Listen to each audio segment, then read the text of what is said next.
வாழ்க வளமுடன் நண்பர்கள் அனைவருக்கும் வணக்கம். நான் உங்கள் நண்பன் அர்ஜுன். நான் செபியில பதிவு பெற்ற பங்கு முதலீட்டு ஆலோசகர், SEBI registered investment advisor and registered research analyst. இப்போ இந்த வீடியோவில் நம்ம பார்க்க போகிறது செப்டம்பர் ஃபர்ஸ்ட் வீக் மார்க்கெட் எப்படி இருக்கும். அதாவது வர வாரத்தில் நமக்கு எந்த ஒரு ஹாலிடேவும் கிடையாது. 5 ஒர்க்கிங் டேஸ் அப்படியே இருக்குது. இப்போ நிஃப்டி ஒரு ஸ்ட்ராங் சப்போர்ட்டுக்கு நியர்பை வந்துருக்குது.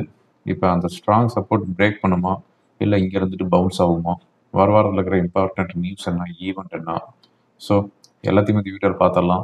எங்கேயும் ஸ்கிப் பண்ணாமல் பாருங்கள். அது மட்டும் இல்லாமல் எஃப்ஐஎஸ் உடைய ஆக்டிவிட்டீஸ், இண்டெக்ஸ் ஃபியூச்சரில் என்ன வச்சுருக்கிறாங்க. ஏன்னா செப்டம்பர் மந்த்து சீரீஸ் ஸ்டார்ட் ஆகி இப்போ ஒரு நாள் தான் ஆகுது. இந்த ஒரு நாளில் என்ன பொசிஷன் வச்சுருக்கிறாங்க அப்படிங்கிறது எல்லாமே இந்த வீடியோவில் பார்த்துடலாம்.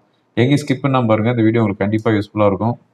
இதுவரை என்னுடைய யூடியூப் சேனலை சப்ஸ்கிரைப் பண்ணல அப்படின்னா சப்ஸ்கிரைப் பண்ணிட்டு பாருங்கள். ஓகேங்களா? ரைட்டு.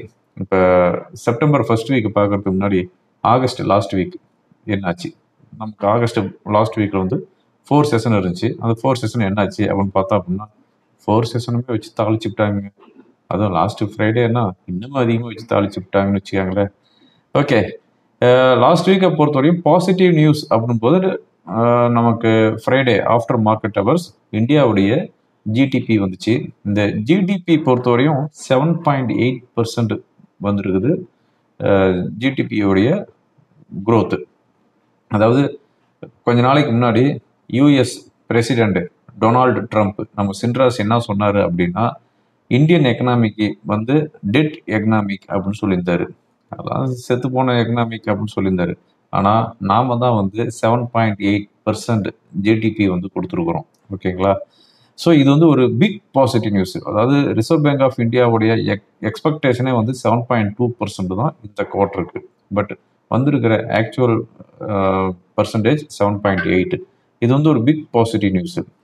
அது மட்டும் இல்லாமல் இந்த நியூஸ் வந்ததுக்கு அப்புறம் நம்ம ரிசர்வ் பேங்க் ஆஃப் இந்தியா அப்கமிங்கில் வர்ற இன்ட்ரெஸ்ட் ரேட் டிசிஷனில் இன்னமும் ரேட் கட் பண்ணுறதுக்கு உண்டான பாசிபிலிட்டிஸ் இருக்குது அப்படிங்கிறது ஷோ ஆகுது.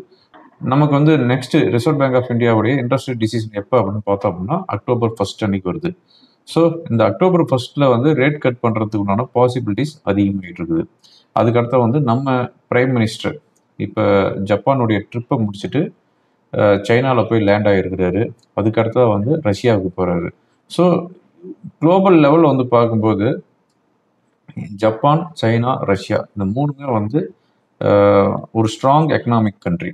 ஓகேங்களா? இந்த ஸ்ட்ராங் எக்கனாமிக் கண்ட்ரி கூட நம்ம இந்தியன் பிரைம் மினிஸ்டர் விசிட் போகிறதுங்கிறது ஒரு ஃபோக்கஸ் பண்ண வேண்டிய விஷயம். ஏன்னா ஆஃப்டர் 50% டேரிஃபுக்கு அப்புறம். ஓகேங்களா? ஸோ இது ஃபோக்கஸ் பண்ணணும். அதுக்கடுத்து யூஎஸ் மார்க்கெட் முடிஞ்சதுக்கப்புறம் யூஎஸ்ல இருக்கிற அப்பீலேட் கோர்ட்டு, அதாவது மேல்முறையீட்டு நீதிமன்றம் ஒரு ஜட்ஜ்மெண்ட் கொடுத்துருக்குறாங்க. அது என்ன சொல்லியிருக்கிறாங்க அப்படின்னா, ட்ரம்ப்போடைய டேரிஃப் இல்லீகல் அப்படிங்கிற மாதிரி கொடுத்துருக்குறாங்க. அக்டோபர் 14 அன்னைக்கு சம் அனௌன்ஸ்மெண்ட் பண்ணுறதா சொல்லியிருக்கிறாங்க. ஸோ இந்த நியூஸ் வந்ததுக்கப்புறம் ட்ரம்ப்போடைய லீகல் அட்வைசர் பெட்டிஷன் அகைன் ஒரு பெட்டிஷன் கொடுத்துருக்குறாங்க. என்ன அப்படின்னா, இந்த ஜட்ஜ்மெண்ட் நீங்கள் ஸ்டாப் பண்ணுங்க, ரிவர்ஸ் பண்ணுங்க அப்படின்னு சொல்லியிருக்கிறாங்க. அதுக்கப்புறமா சின்ராஸ் ஒரு சோசியல் மீடியாவில் என்ன சொல்லியிருக்கிறாரு அப்படின்னா, அமெரிக்காவுடைய இந்த டேரிஃப் எல்லாமே நிறுத்தப்பட்டால் அமெரிக்கா ஒரு பேரழிவுக்கு வந்துடும். எக்கனாமிக் வைஸாக அமெரிக்காவுக்கு ஒரு பெரிய ஒரு நெகட்டிவ் நியூஸ் ஆகிடும் அப்படிங்கிற மாதிரி அவருடைய ஆதங்கத்தை குமுறி இருக்கிறாருன்னு வச்சுக்காங்களேன். ஸோ இதெல்லாமே ஒரு பாசிட்டிவ் நியூஸ். அதுக்கடுத்து இன்னொரு பிக் பாசிட்டிவ் நியூஸ் என்ன அப்படின்னா, நம்ம domestic institutional investors last Friday almost 11,500 crore buy பண்ணிக்கிறாங்க. ஓகேங்களா? லாஸ்ட் வீக் இந்த நெகட்டிவ் நியூஸ் என்ன அப்படின்னு பார்த்தோம் அப்படின்னா, ரூபி 87.7 செட்டில் ஆயிருக்குது. அதாவது கண்டினியூவாக டிப்ரிசியேட் ஆகிட்டு இருக்குது. இப்போ ரீசெண்டாக 85 வந்துச்சு. இப்போ 87.7 வந்துருக்குது. ஆல் டைம் லோ அப்படின்னு பார்த்தோம் அப்படின்னா 88.10 நியர்லி இருக்குது. ஓகேங்களா? அதுக்கடுத்து நமக்கு 50% டேரிஃப் இப்போ கரண்டாக இருக்குது. அடிஷனல் டேரிஃப் ஆகஸ்ட் 27 அன்னைக்கு இம்ப்ளிமெண்ட் பண்ணாங்க 25%. ஸோ இப்போ நெட் 50% டேரிஃபில் இருக்குது. குளோபல் லெவலில் அமெரிக்கா கொடுத்துருக்கிற 50% டேரிஃபில் இருக்கிற 2 நாடு எது அப்படின்னா பிரேசில் அண்ட் இந்தியா. ஓகேங்களா? இது வந்து ஒரு பிக் நெகட்டிவ். அதுக்கடுத்து வந்து foreign institutional investors last Friday வந்து பர்டிகுலராக 8,300 crore வந்து செல் பண்ணிக்கிறாங்க. செகண்ட் மீனிக்கு அடிச்ச நவுத்துறாங்கன்னு வச்சுக்கோங்களேன். எவ்வளோ அடித்தாலும் தாங்குறான்டா இந்தியன் மார்க்கெட் அப்படின்ட்டு அடித்து நவுத்திட்டு இருக்கிறாங்க. எஃப்ஐஸை பொறுத்தவரையும் இந்த 1 year டேட்டா வந்து பார்த்தோம் அப்படின்னா 2 லட்சம் கோடிக்கு வந்து செல் பண்ணிக்கிறாங்க. இவங்க 2 லட்சம் கோடிக்கு செல் பண்ணிக்கிறாங்க. ஆனால் டொமஸ்டிக் இந்த ஒரு வருஷத்தில் பார்க்கும்போது 5 லட்சம் கோடிக்கு வந்து பை பண்ணிக்கிறாங்க. ஸோ இவங்க 2 லட்சம் கோடி செல் பண்ணிக்கிறாங்க, இவங்க 5 லட்சம் கோடிக்கு பை பண்ணிக்கிறாங்க. நெட்டாக வந்து 3 லட்சம் கோடி வந்து நம்ம ரீட்டைல் இன்வெஸ்டர்ஸ் வந்து எஸ்ஐபி லம்சம் அப்படின்னு போட்டு போட்டு போட்டு வாங்கிட்டு இருக்கிறாங்கன்னு வச்சுக்கோங்களேன். பட் இயர் ஆன் இயர் வந்து பார்க்கும்போது மார்க்கெட் வந்து டவுனில் தான் இருக்குது. ஓகேங்களா. எஃப்ஐசி செல் பண்ணதுக்கு நம்ம ஆளுங்க வந்து 3 லட்சம் கோடி எக்ஸ்ட்ரா பம்ப் பண்ணியும் மார்க்கெட் வந்து நெகட்டிவ் ட்ரெண்டில் தான் இருக்குது.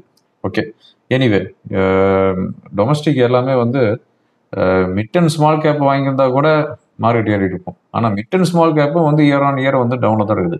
அப்படி 3 லட்சம் கோடிக்கு என்னத்தை வாங்கியிருப்பாங்க அப்படிங்கிறதான் வந்து திங்க் பண்ண வேண்டியதாக இருக்குதுன்னு வச்சுக்கோங்களேன். ஓகே, எனிவே எஃப்ஐஸ் வந்து பையிங்கில் வரணும். ஓகேங்களா. நான் அடிக்கடி சொல்லுவேன், எந்த ஒரு நெகட்டிவ் நியூஸ் இருந்தாலும் எஃப்ஐஸ் வந்து பையிங்கில் இருந்தாங்கன்னா அது வந்து மார்க்கெட்டு ஸ்ட்ரைட்டாக ஏறிக்கிட்டே இருக்கும். அதே மாதிரி எந்த ஒரு பாசிட்டிவ் நியூஸ் இருந்தாலும் எஃப்ஐ செல் பண்ண ஆரம்பித்தாங்க அப்படின்னா மார்க்கெட் இறங்கிட்டே தான் இருக்குன்னு சொன்னேன். ஆனால் இப்போ வந்து பாசிட்டிவ் நியூஸும் கிடையாது, ஆனால் எஃப்ஐ செல் பண்ணிகிட்டே இருக்கிறாங்கன்னு வச்சுக்கோங்களேன். ஓகே, லாஸ்ட் வீக்கை பொறுத்தவரையும் நிஃப்டி 443 பாயிண்ட்ஸ் வந்து டவுனில் க்ளோஸ் ஆகிருக்குது, 1.75%. பேங்க் நிஃப்டி 2.7% லாஸ்ட் வீக் வந்து டவுன் ஆயிருக்குது, அதாவது 1,500 பாயிண்ட்ஸ் நியர்லி வந்து டவுன் ஆயிருக்குது. ஓகேங்களா. சென்செக்ஸ் 1.85% டவுன் ஆயிருக்குது, 1,497 பாயிண்ட்ஸ், 79,809 வந்து செட்டில் ஆயிருக்குது லாஸ்ட் வீக்கு. லாஸ்ட் வீக்கை பொறுத்தவரையும் 13 செக்டாரில் ஒரே ஒரு செக்டார் மட்டும் தான் வந்து ஹையில் க்ளோஸ் ஆயிருக்குது, எஃப்எம்சிஜி. இது மட்டும் தான் வந்து 0.75% ஹையில் க்ளோஸ் ஆயிருக்குது. மற்ற எல்லா செக்டாருமே வந்து 1% வந்து நியர்லி 5% வரையும் டவுன் ஆயிருக்குது. மெயினாக வந்து ரியாலிட்டி செக்டார் 4.5% டவுன் ஆயிருக்குது. ஓகேங்களா. ப்ராடர் இண்டிசஸை பொறுத்தவரையும் mid and small cap 3.5% to 4% last week வந்து டவுனில் க்ளோஸ் ஆயிருக்குது. இதுதான் லாஸ்ட் வீக்கோடைய ரிப்போர்ட்டு. இப்போ வர வாரத்தில் இருக்கிற முக்கியமான ஈவெண்ட் அப்படின்னு பார்த்தோம் அப்படின்னா செப்டம்பர் 1 மண்டே அன்னைக்கு இந்தியாவிலேருந்து ஜிஎஸ்டி கலெக்ஷன் டேட்டா வரும். அதுக்கப்புறமா வந்து ஆட்டோ சேல்ஸ் டேட்டா வருது. டியூஸ்டே யூரோப்பியன் யூனியனுடைய இன்ஃப்ளேஷன் வருது. ப்ரீவியஸாக இருக்கிறது 2%, இப்போ எக்ஸ்பெக்டேஷன் 2.1%. அன்னைக்கு evening யூஎஸ்ஏலேருந்து ISM manufacturing BMI data வருது. வெனஸ்டே யூஎஸ்ஏலேருந்து ஜாப் ஓப்பனிங்ஸ் டேட்டா வருது. ஃப்ரைடே யூஎஸ்ஏலேருந்து நான் form payrolls data and unemployment data வருது. இதுதான் இப்போ வர வாரத்தில் இருக்கிற இம்பார்ட்டன்ட் டேட்டா. எஃப்ஐஸோடைய இண்டெக்ஸ் ஃபியூச்சரில் வந்து என்ன பொசிஷன் வச்சிருக்கிறாங்க அப்படின்னு பார்த்தோம் அப்படின்னா லாஸ்ட் வீக்கை பொறுத்தவரையும் 92% ஷார்ட்டில் இருக்கிறாங்க. அதாவது கொஞ்சம் ஷார்ட் கவரிங் பண்ணிடுவாங்க அப்படின்னு எதிர்பார்த்தோம். பட் அவங்க வந்து ஷார்ட் கவரிங்கே பண்ண கிடையாது. இருக்கிற ஷார்ட்டை வந்து அப்படியே வந்து ரோல் ஓவர் தான் பண்ணியிருக்கிறாங்க. ஓகேங்களா. ஸோ 92% இண்டெக்ஸ் ஃபியூச்சரில் வந்து ஷார்ட்டில் இருக்கிறாங்க. மற்றபடி எல்லாமே வந்து லாங்கில் தான் இருக்கிறாங்க. Client, domestic institution investors and proprietor இவங்க எல்லாமே வந்து லாங்கில் தான் இருக்கிறாங்க. எஃப்ஐஸ் வந்து உங்களுடைய ஷார்ட் வந்து அட்லீஸ்ட் ஒரு 80% கொண்டு வந்தாங்கன்னு வச்சுக்கோங்க.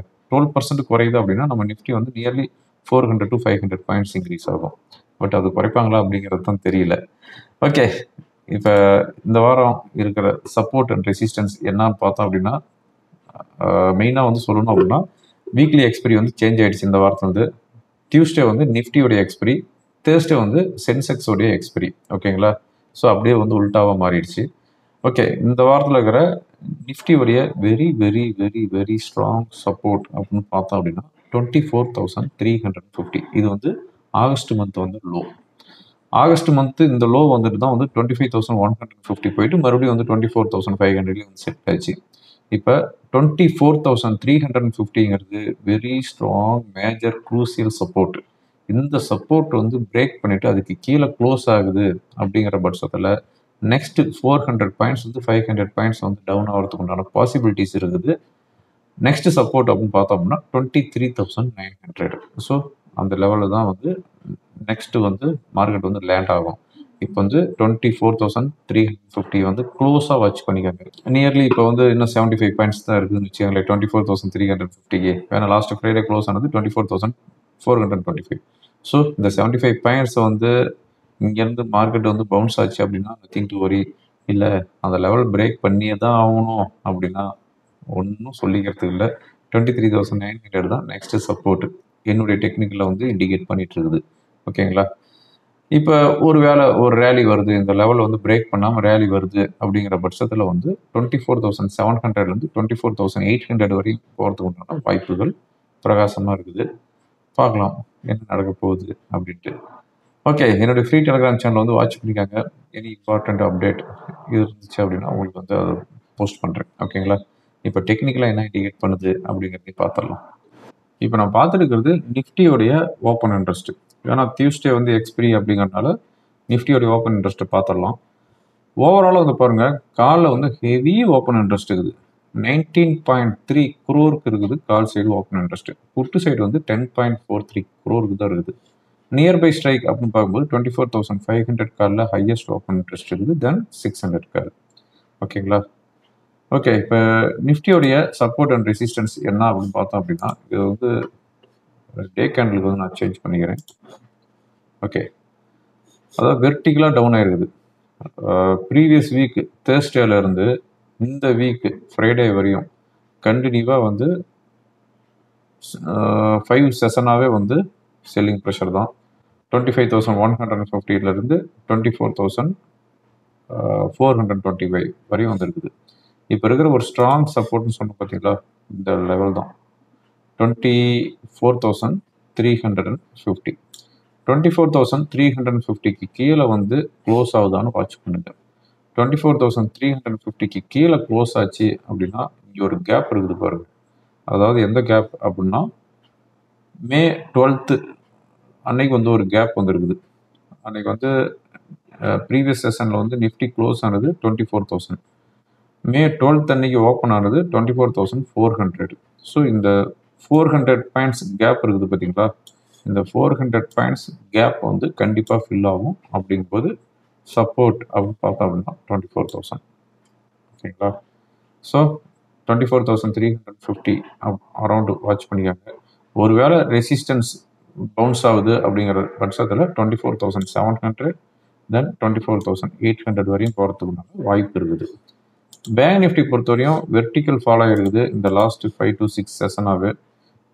56,000 53,650, ஆல்மோஸ்ட் 1,350 பாயிண்ட்ஸ் டவுன் ஆயிருக்குது. இப்போ இருக்கிற சப்போர்ட் அப்படின்னு பார்த்தோம் அப்படின்னா இங்கே இருக்குது பாருங்க, இந்த லெவல். அதாவது மே 9th வந்துடுதோ 53,450. 53,450க்கு கீழே வந்துச்சு அப்படின்னா ஃபர்தராக வந்து இறங்கிறதுக்குண்டான வாய்ப்பு இருக்குது. அது வந்து 52,700 வரையும் வர்றதுக்குண்டான வாய்ப்புகள் இருக்குது. ஒருவேளை பவுன்ஸ் ஆகுற பட்சத்தில் 54,400 தென் 55,000 வரையும் போகிறதுக்குண்டான பாசிபிலிட்டிஸ் இருக்குது பேங்க் நிஃப்டி. ஓகேங்களா?